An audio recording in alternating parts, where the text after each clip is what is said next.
pauta original aqui era justamente a questão do ICMS, o preço alto dos combustíveis, as soluções que estão pintando aí na mesa.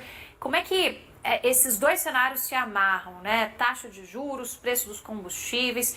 Traduz isso para a gente nessa fórmula toda ali num balão de ensaio, associado uma notícia e outra. O que a gente deve ter aí de projeção em termos de preços de combustível, em termos da nossa inflação aqui também?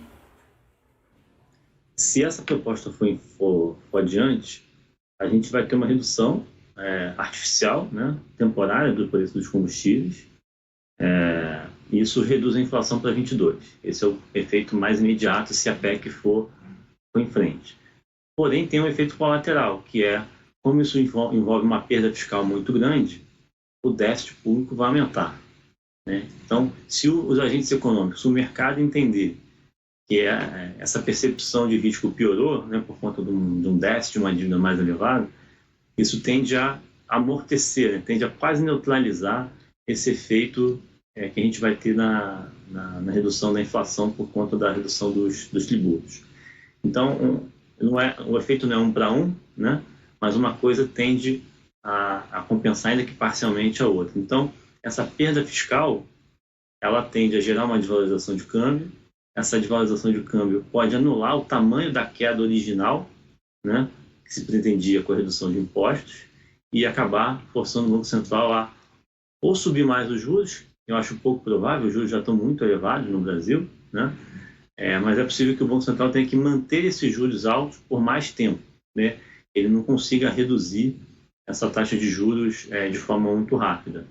E aí, o fechamento disso tudo é que com juros muito contracionistas, né, uma taxa de juros muito elevada, fica muito complicado a economia crescer, né? Você tem o Banco Central, digamos assim, puxando o freio de mão, enquanto a política fiscal está ali pisando no acelerador.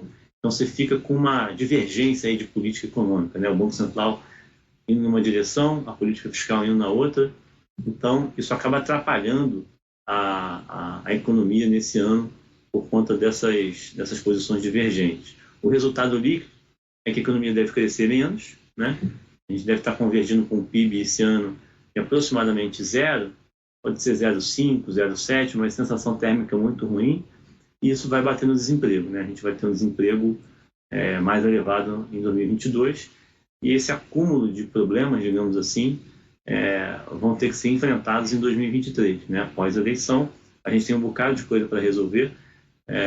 As renúncias fiscais, por exemplo, que o Brasil tem, a gente abre mão de quase 370 bilhões de reais por ano.